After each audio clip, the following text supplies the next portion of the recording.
Bon, on va arracher les pommes de terre, les sortir. On va arracher beaucoup de pommes de terre, je vous dis. Ouais. Tu t'y mets là, Antoine? Allez. C'est bien. Non, ça c'est le pied de tomate, ouais. On va le mettre par là. Ah, il y a plein de trucs là. C'est la forêt, ouais, un petit peu. C'est bien. Toi, tu marches dedans carrément. Bah ouais, pour enlever le... Donc ça y est, on a récolté toutes les pommes de terre qui étaient ici. Donc il y a quand même une belle surface. Il y a à peu près 1 mètre carré. Hein. C'est pas énorme. Au niveau des pommes de terre, voilà. On a récolté tout ça donc sur 1 mètre carré. Bon, c'était la deuxième fois. Je vous montre une, voilà. C'est la deuxième fois qu'on cultive sur le même mètre carré. Donc le rendement n'est pas aussi bon que le premier. Il faut amender. Donc, et puis maintenant on va planter des salades ou des trucs comme ça d'hiver.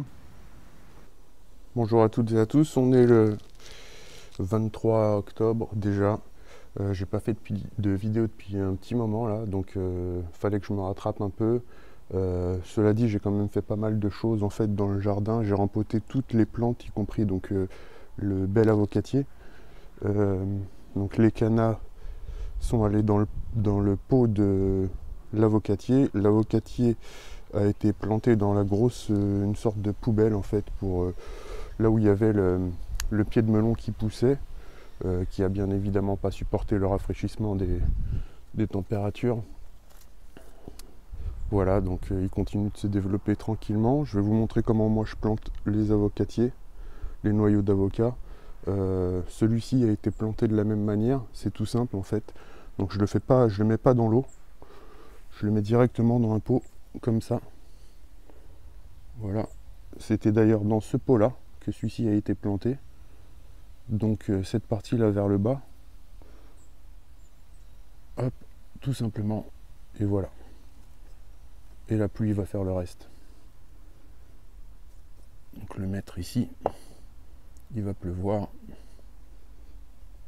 Tout simplement. Donc celui-ci a été planté de la même manière. Donc ça met plus de temps à sortir, mais le résultat c'est que ensuite il est capable de vivre dehors en milieu parisien, été comme hiver. Hein. Donc ici aussi j'ai tout rempoté avec mon neveu. On a aussi récolté les pommes de terre qui sont juste ici. Il n'y en a pas énorme, hein. C'était la deuxième tournée.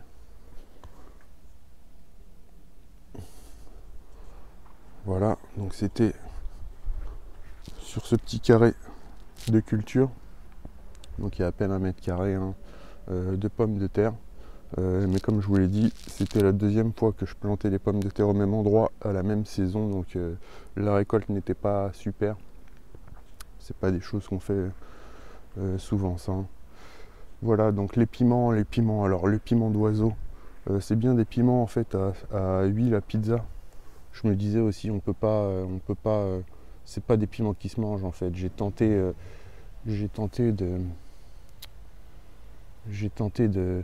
d'en manger un. Juste je l'ai découpé avec mon couteau en deux. Ensuite j'ai passé ma lame sur le doigt pour goûter à la puissance du piment. Donc juste le peu de liquide qu'il y avait, parce que ça fait pas du liquide ça, mais le peu de liquide qu'il y avait sur mon couteau, j'ai mis ma main dans ma bouche ensuite, j'ai cru que j'allais appeler les urgences tout simplement. J'ai jamais goûté un piment aussi hard. Donc c'est pas un piment qui peut être mangé dans les plats, même si on le découpe en mille. C'est vraiment quelque chose qui doit être mis dans une huile pour faire de l'huile pimentée. Voilà, donc le gazon a été regarni parce qu'avec les températures qu'on a eues cet été, c'était un petit peu hard. Il est plutôt bien reparti. Voilà, donc tout a été replanté dans le fait de rempoter une plante. En fait, j'ai tout redécalé. Chacune des plantes a été rempotée dans un pot plus gros en fait. Donc là, j'ai séparé celle-ci, je l'ai retirée, je sais plus comment ça s'appelle, donc ça fait les fleurs mauves.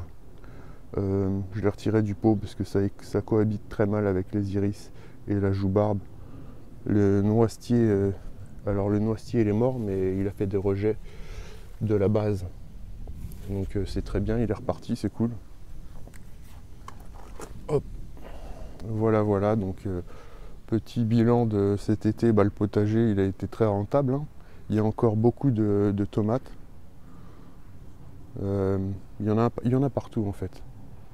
Il y en a partout. Donc ce qu'on peut faire dans ce genre de situation là où ça manque de soleil, pour pouvoir faire mûrir les dernières, hein. Donc là on revoit des cuirs de bœuf qui continuent de se développer partout.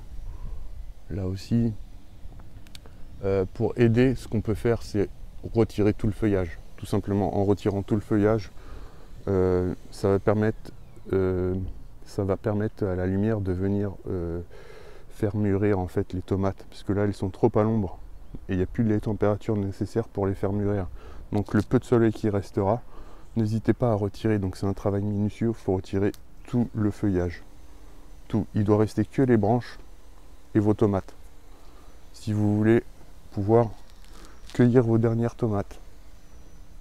Voilà. Donc j'ai fait le tour, parce que là il y a quand même des belles tomates à récolter.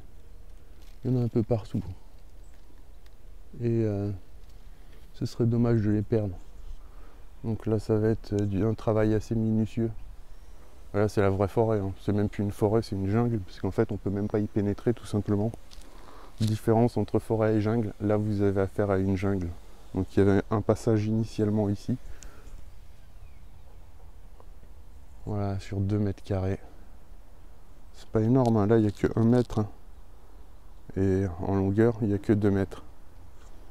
Ouais, je me suis coincé le doigt. Donc voilà. La jardinière, juste en dessous, là il y a un habitant. Une petite souris avec le museau assez long, assez pointu. C'est pas une souris, mais c'est de la famille des souris, je sais plus comment ça s'appelle. Donc voilà, j'espère que ça va de votre côté. Je vous souhaite une bonne fin de semaine. Un bon week-end pour ceux qui regarderont la vidéo ce week-end. Portez-vous bien, à très bientôt. Ciao.